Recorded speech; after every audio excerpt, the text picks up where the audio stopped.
warahmatullahi wabarakatuh. Kami mahasiswa Universitas PGRI Ronggolawe Tuban akan mengobservasi posyandu yang terletak di Desa Cangkring, Kecamatan Pelumpang, Kabupaten Tuban dengan mata kuliah deteksi tumbuh kembang anak. Sebelum itu, kami dari kelompok 3 dengan anggota saya Sevin Agustin, NIM 012 dan rekan saya Widya Mujilestari dengan NIM 0016.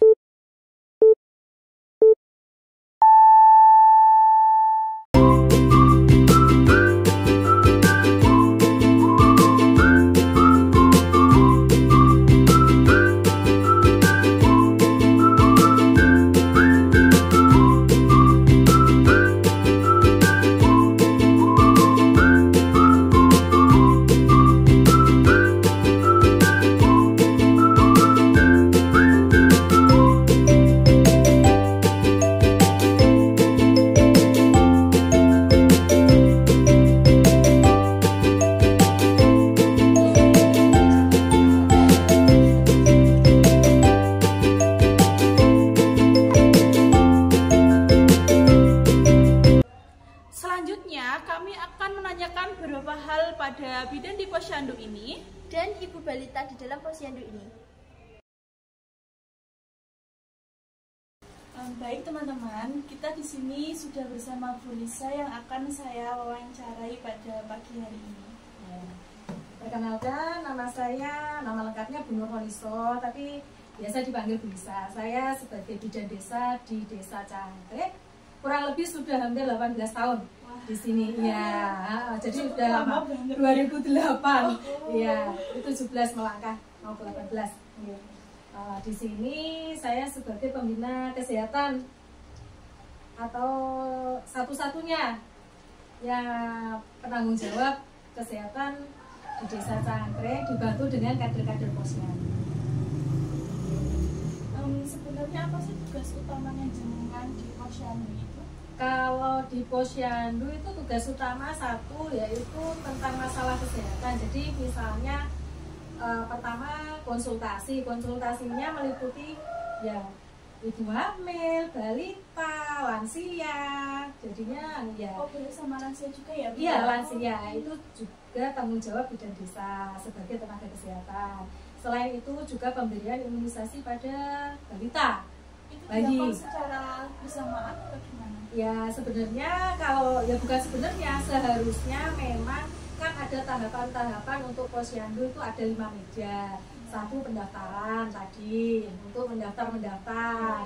Nah, yang meja kedua setelah pendaftaran kemudian kan ada penimbangan, terus pengukuran tinggi badan untuk bayi balita, terus lingkar kepala, lila. Kemudian yang ketiga dari hasil itu dilakukan pencatatan. Ya, setelah pencatatan kemudian pemberian PNT, yang terakhir meja saya sebagai kesehatan, konsultasi kesehatan, mungkin berat badannya yang kurang atau kebutuhan imunisasi atau mungkin konsultasi lansianya tekanan darahnya tinggi, butuh apa aja yang perlu ibaratnya hidup bagaimana biar bisa untuk menurunkan tekanan darahnya, ya seperti itu. Itu untuk di bidang posyandunya. Kalau untuk program kesehatan utamanya ada nggak dari jenengan? Kalau program kesehatan, karena saya bidan, itu tujuan utamanya yaitu untuk menurunkan angka kematian ibu dan bayi. Jadi arahnya ke sana. Jadi apa? Ya pemantauan pada waktu kehamilan. Jadi pada awal kehamilan mulai dia sudah ini hamil, harus sudah dipantau sampai dia kelahiran, sampai bayinya, sampai balitanya.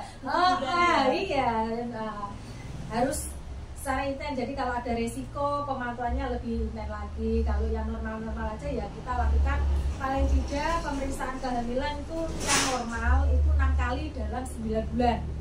Jadi pada usia kehamilan 0 sampai 3 bulan itu 1 kali. Yang usia kehamilan 4 sampai 6 bulan itu 2 kali, 7 bulan sampai 9 bulan itu 3 kali. Kalau cara Anda untuk membentuk tumbuh kembang di balita itu sendiri ada Kalau sendiri nggak? Kalau membantu tidak, tapi memantau ya. Lebih tepatnya memantau ya. Kalau membantu ibunya yang membantu ya. Kalau pemantauan ya, jadi kalau kan tiap bulan sudah dilakukan pemantauan, pemeriksaan tinggi badan, pengukuran berat badan, sesuai nggak dengan grafiknya. Dari situ kita lihat kalau dia sesuai berarti kan perkembangannya dan pertumbuhannya sudah sesuai. Kalau belum kan kita melakukan konsultasi seperti yang awal saya katakan, kemudian bagaimana kita pantau lagi ada kenaikannya atau tidak. Biasanya kalau berat badannya kurang atau dikatakan BB kurang atau BGM bawah garis merah, tapi sekarang jarang menyebutnya gizi kurang. Jadi bukan BGM lagi tapi gizi kurang. Itu biasanya ya itu ada pemberian PMT. Nah, itu. Tapi dari Posyandu sendiri sudah ada PMT-nya, tapi kalau pemberian PMT-nya itu benar-benar dia memang di bawah garis merahnya itu. Di grafiknya itu kan ada garis merah. Kalau di Posyandu itu sendiri punya nggak anak-anak yang nggak kekurangan gizi ya? Banyak. Lebih banyak yang kekurangan gizi Ya atau? enggak, kalau banyak ya enggak lah. Paling mungkin sekitar 10% dari jumlah balita yang ada. Kalau boleh tahu jumlah balitanya semua berapa ya, Bu? 115 kalau tahu. Banyak ya? Itu satu desa ya? Iya, satu desa. Itu desa Cakwe kecil. Oh. Tumpang itu 700 balita. Karena di Posyandu ya? bukan Oh, total desa. Kalau satu pos gini ini paling enggak sekitar 60 sebenarnya. Yang di Cakwe itu ada 2 pos, Nusa Indah 1 dan Nusa Indah 2. Jadi yang pos 1 itu sekitar 60 balita, yang pos 2 sekitar 55 gitu.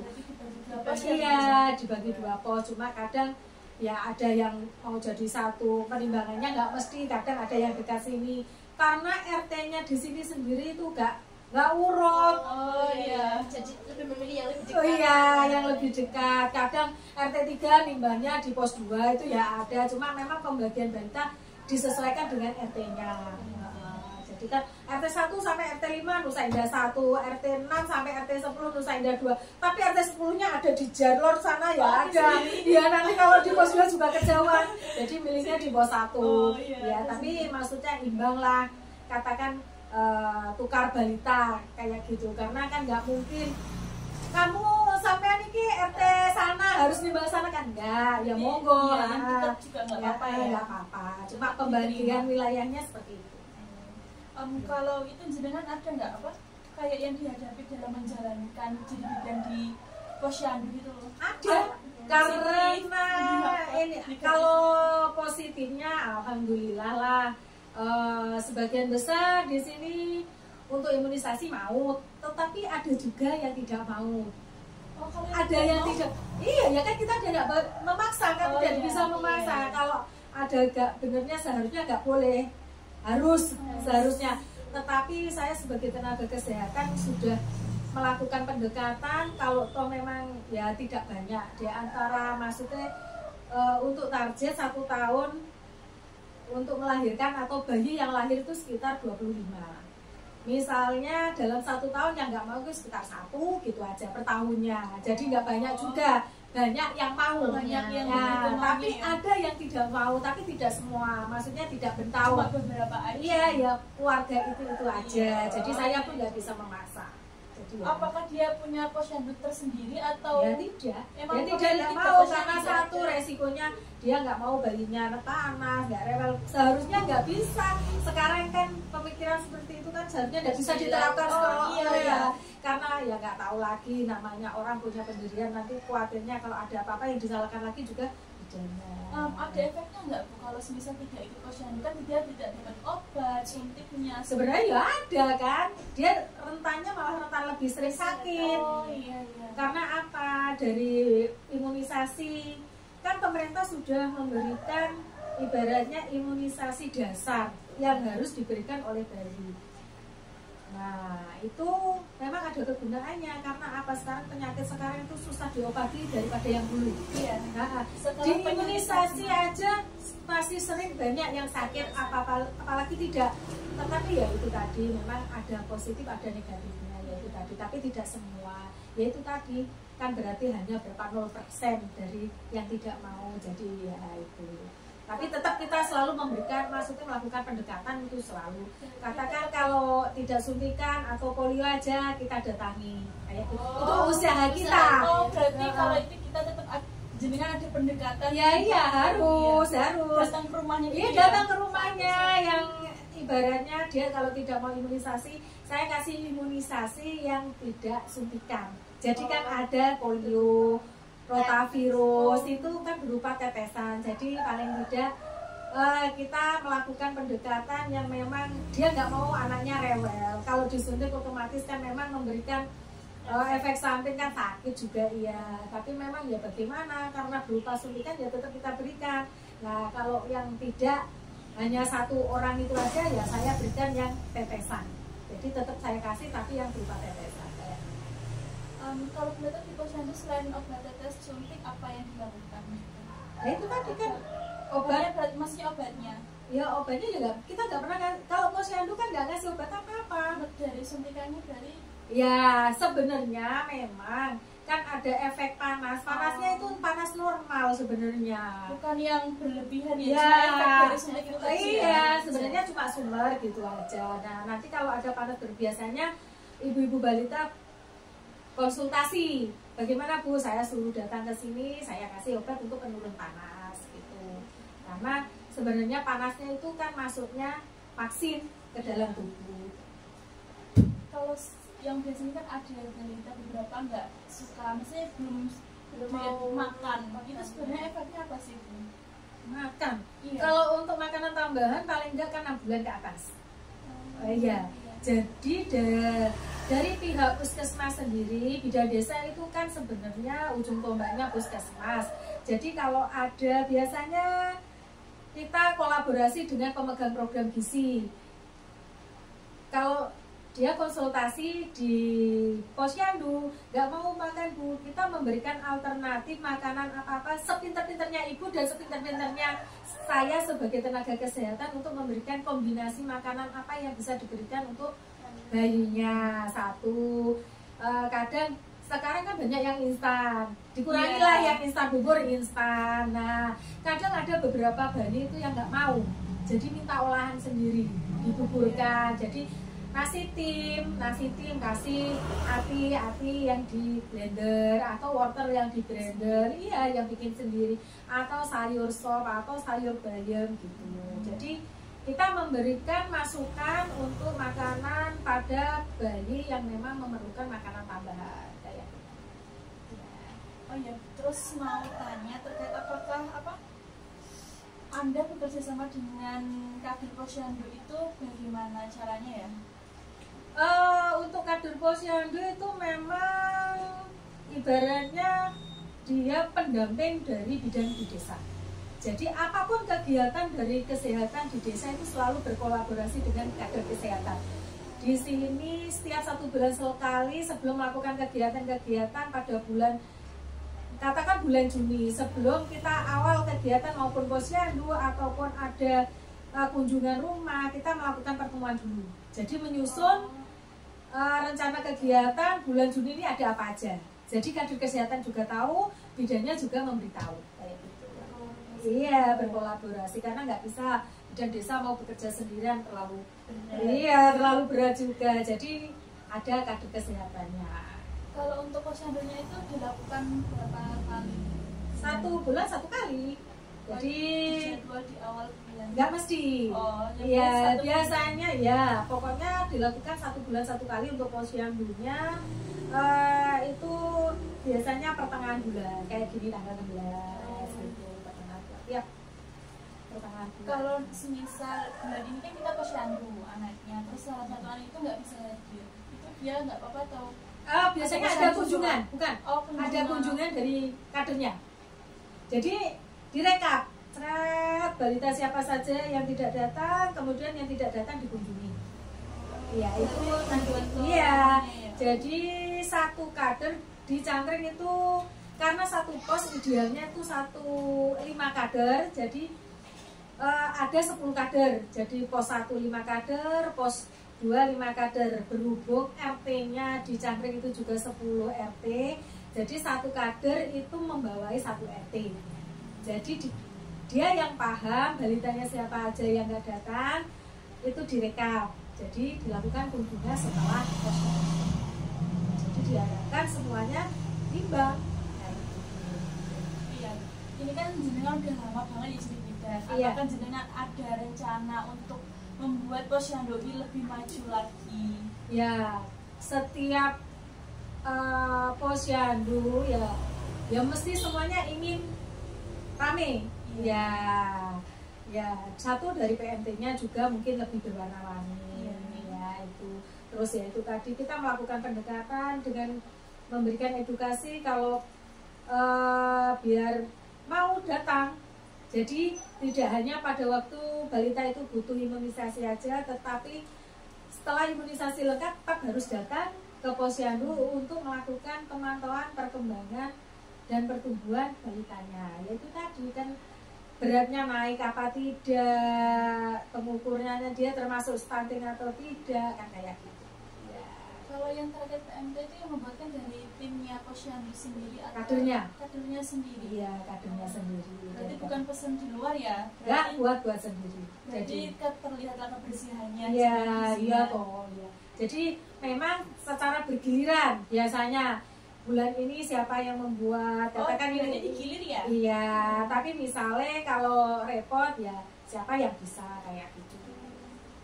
Ya. Terima kasih, mungkin cukup dari pertanyaan kita berdua. Iya, terima kasih ya, maaf. Sama-sama.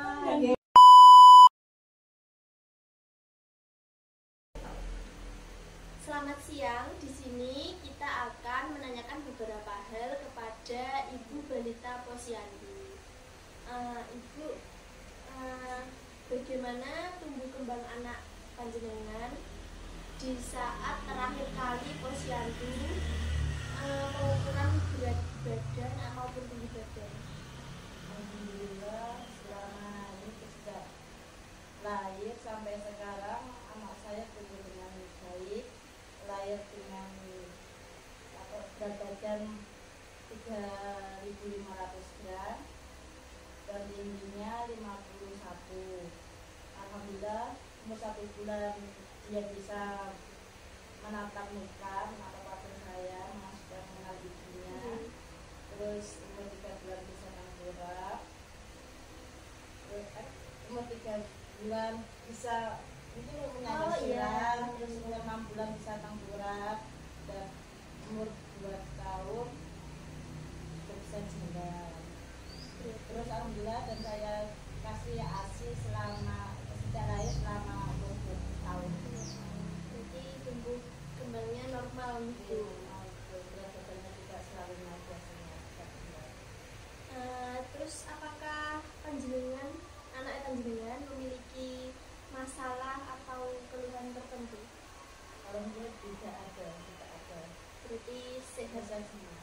Dari tubuh ini Normal ya, normal sesuai. ya.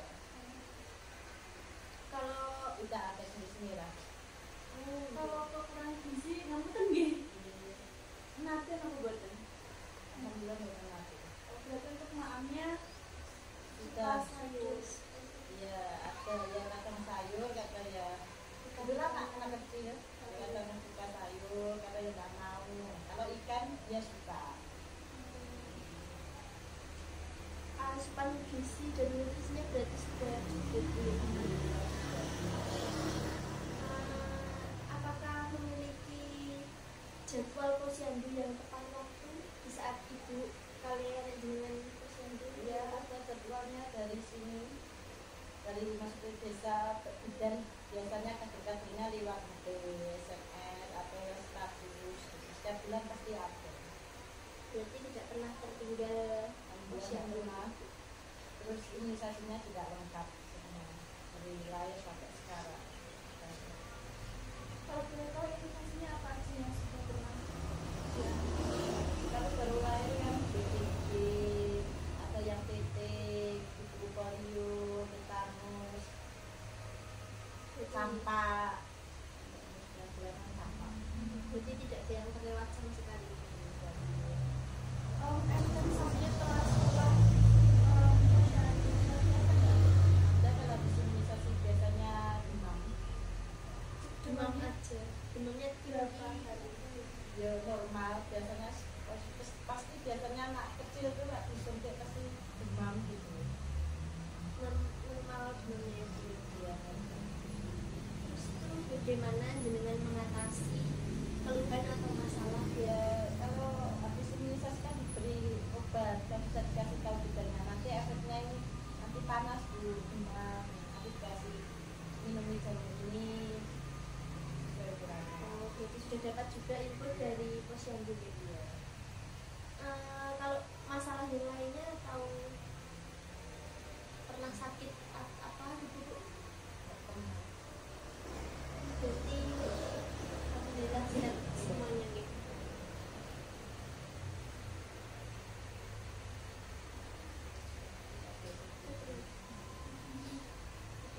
Baiklah Ibu, terima kasih banyak nih atas waktunya. Maaf sudah mengganggu waktunya. Terima kasih infonya. Cukup sekian video observasi dari kelompok 3, semoga bermanfaat. Jangan lupa like, komen, dan subscribe. Terima kasih. Wassalamualaikum warahmatullahi wabarakatuh.